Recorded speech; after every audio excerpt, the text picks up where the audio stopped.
नमस्कार, मैं विक्रम कुमार। आप देख रहे हैं पढ़ाई करो का ये YouTube चैनल और आज हमारा ये पहला इंटरव्यू है जिसका नाम हमने रखा है टॉपर्स टॉक, जिसके अंदर हम टॉपर्स से बातचीत करेंगे और आपको बताएंगे कि टॉपर्स में क्या अलग होता है जिससे वो टॉपर्स बन पाते हैं, जिससे वो क्लास में टॉप करते हैं, अपने स्टेट में टॉप कर पाते हैं। और आज हम आपको ऐसे ही एक टॉपर से मिलाने जा रहे हैं जिन्होंने 12वीं कक्षा में मैथमेटिक्स गणित, अक्सर बच्चे जिस सब्जेक्ट से डरते हैं उस सब्जेक्ट में उन्होंने 100/100 यानी 100 में से 100 नंबर हासिल किए हैं। आज हम उनसे जानेंगे कि उन्होंने कैसे तैयारी की, कैसे अपनी पढ़ाई की, क्या क्या प्रॉब्लम से उन्हें लड़ना पड़ा और उसके बाद वो 100/100 नंबर लेकर आ पाए। तो चलिए उनसे बात करते हैं और आप जो सवाल आपके मन में उठ रहे हैं वो सारे सवाल मैं यहाँ पर पूछने वाला हूँ।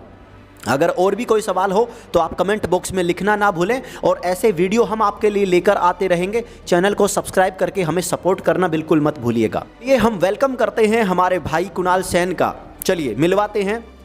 हाय एवरीवन, मेरा नाम कुणाल सेन है।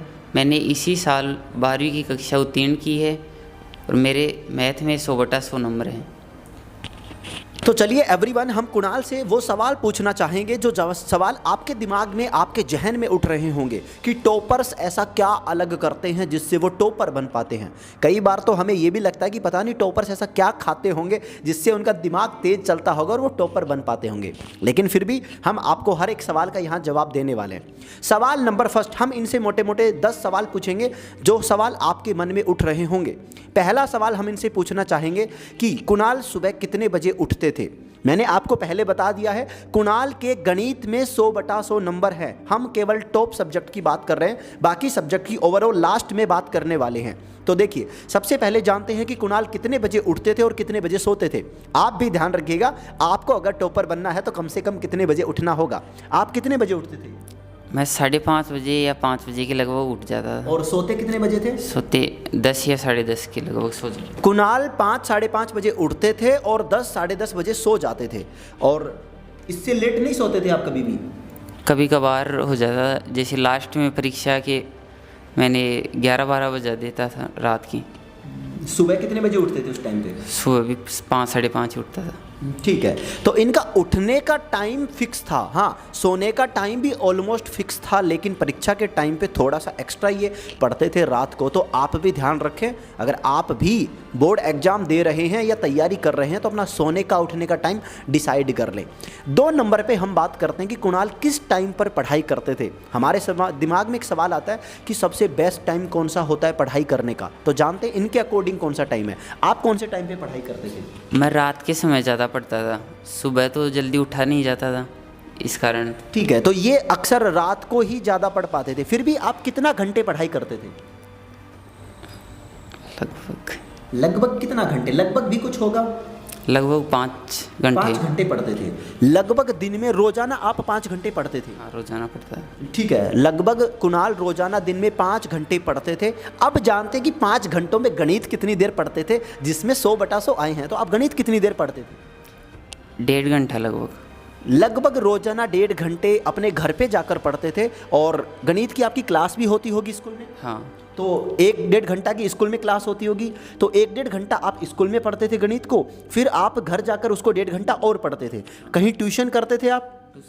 ट्यूशन नहीं करते थे। कुणाल कहीं पर भी ट्यूशन नहीं करते थे। जो स्कूल में पढ़ाया है उसे ही जाकर घर पे जाकर प्रैक्टिस किया करते थे। ठीक है, बाकी सभी सब्जेक्ट्स को आप जैसा बता रहे हैं कि आप 1.5 घंटे गणित को पढ़ते थे, तो आप लगभग 4 साढ़े 3 घंटे आप बाकी सब्जेक्ट को भी देते थे। हाँ। ठीक है, तो गणित को लगभग ये रोजाना 1.5 घंटा दिया करते थे। और गणित में आप किस तरीके से पढ़ते थे? लिख कर पढ़ते थे, कैसे रटते थे, क्या करते थे आप? लिख कर पढ़ता था, क्योंकि गणित तो रटी तो जा सकती नहीं है, क्वेश्चन तो कैसे भी आ सकते हैं फिर। ठीक है, मतलब ये सारे सवालों को निकाल कर दोबारा से करते थे। मान लीजिए आपको कोई चैप्टर आज पढ़ाया जा रहा है, ठीक है, अभी एग्जाम आज तो होने वाला नहीं है, मान लो 5 महीने बाद एग्जाम है। वो चैप्टर आप 5 महीनों तक कैसे याद रखेंगे, या एग्जाम पर उसके साथ आप क्या करने वाले हैं? बीच बीच में उसको निकालता रहता था। जैसे कोई भी क्वेश्चन पहले एक बार निकालने के बाद में पता तो चल ही जाता था कि ये क्वेश्चन मेरे को नहीं आ रहा है, ये आ रहा है। तो नहीं आने वाले को ज़्यादा टाइम दे देता था और उनको थोड़ा बस।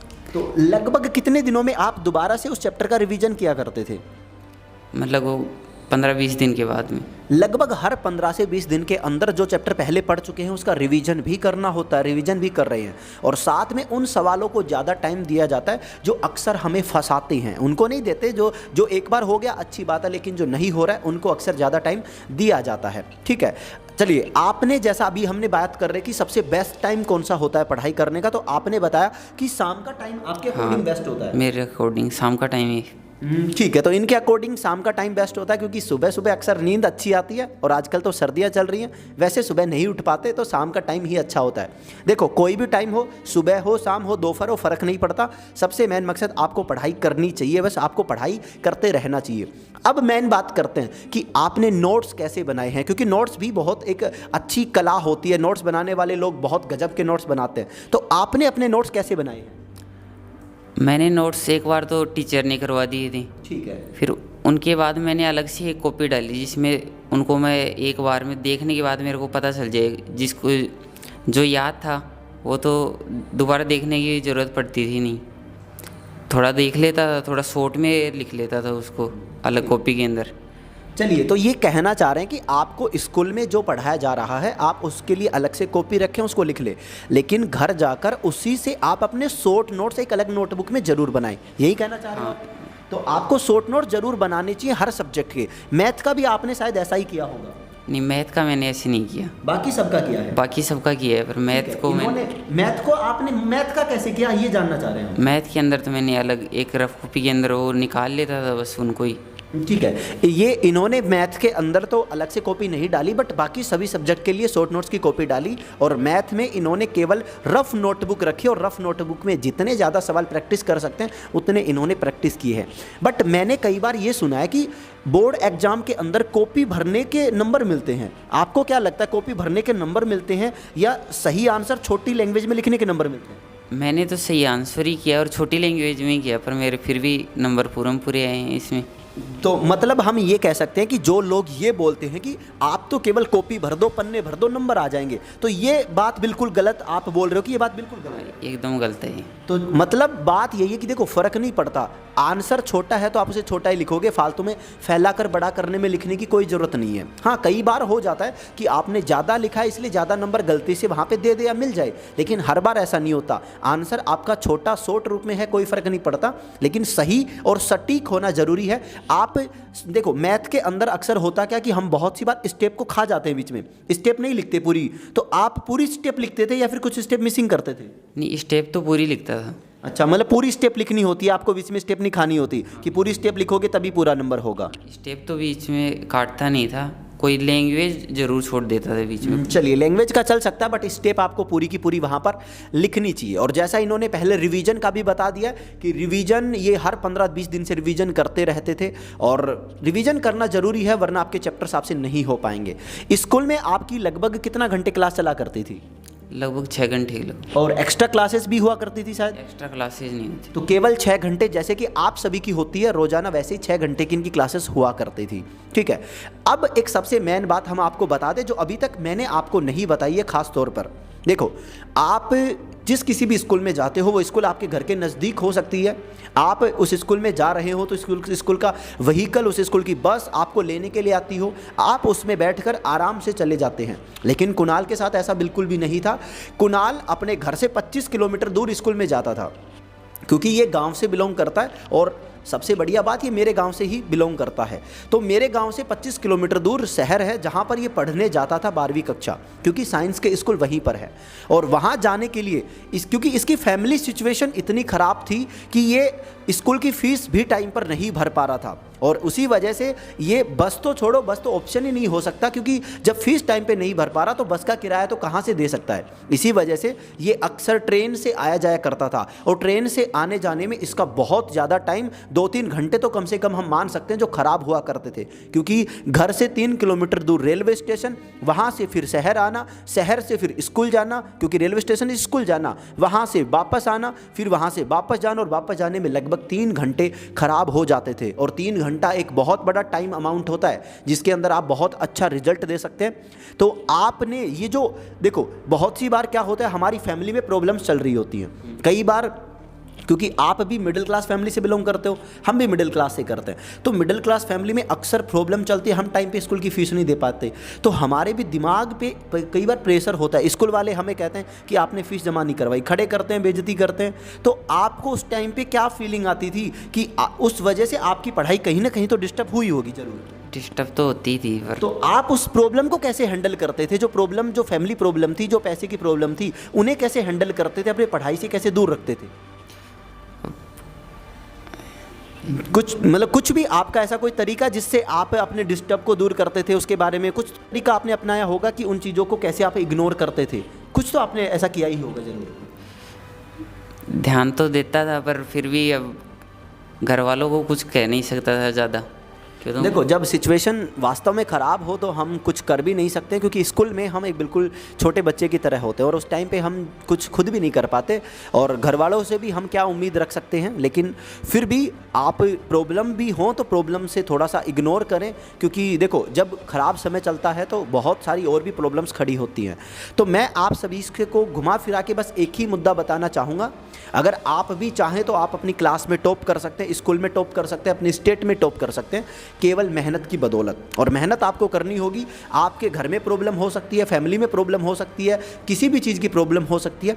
प्रॉब्लम से आपको लड़ना होगा और आपको मेहनत करनी होगी। और लास्ट मैसेज आपके लिए कुणाल देने वाले हैं, उनके लिए आपके लिए ऐसा कोई एक फाइनल मैसेज, कोई ऐसा मंत्र हो जो आप अपने भाई बहनों को जो इस बार 10वीं 12वीं कक्षा में पढ़ रहे हैं उन्हें बताना चाहें कि आप गणित में ऐसा कर लो जिससे आपके गणित में अच्छे नंबर आ सकते हैं, 100/100 नंबर आप ला सकते हो। ऐसा कौन सा तरीका है जिससे वो अच्छी रैंक ला सकते हैं, अच्छे नंबर ला सकते हैं मैथमेटिक्स में?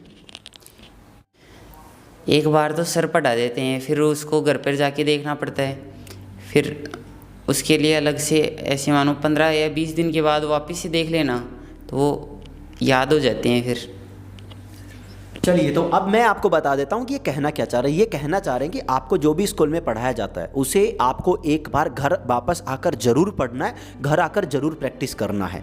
इनको बोलने का थोड़ा कम एक्सपीरियंस है, इसलिए अपनी फीलिंग्स को थोड़ा सा सही से व्यक्त नहीं कर पा रहे, बट इनकी फीलिंग्स को मैं आपको अपनी आवाज़ में बता रहा हूँ। तो इन्हीं की फीलिंग्स समझ के आप उसे थोड़ा नोट डाउन कर सकते हैं, जो पॉइंट हमने आपको बताए हैं। रोज़ाना पढ़ना ज़रूरी है, हर 15 दिन में आपको मैथ्स का रिविज़न करना ज़रूरी है। और टाइम टू टाइम आप टेस्ट वगैरह स्कूल में आपके लगते ही होंगे, उन्हें देकर आप अपने आप को और स्ट्रॉन्ग बना सकते हैं और मैथ्स में अपना अच्छे से स्कोर बढ़ा सकते हैं। ऐसे ही वीडियो हम आपके लिए लेकर आते रहेंगे।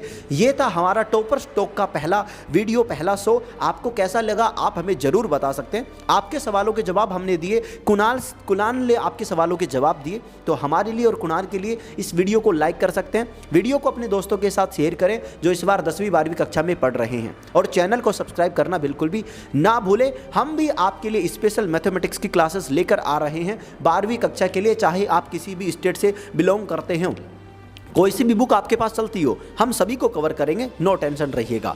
तो अब कुणाल भी आपको बोलेंगे सब्सक्राइब करने के लिए। चैनल को सब्सक्राइब करें और अपना प्यार दिखाते रहें। तो चलिए फिर मिलेंगे एक बार फिर किसी एक और वीडियो में। तब तक के लिए हमारे दोनों की ओर से जय हिंद, लव यू ऑल।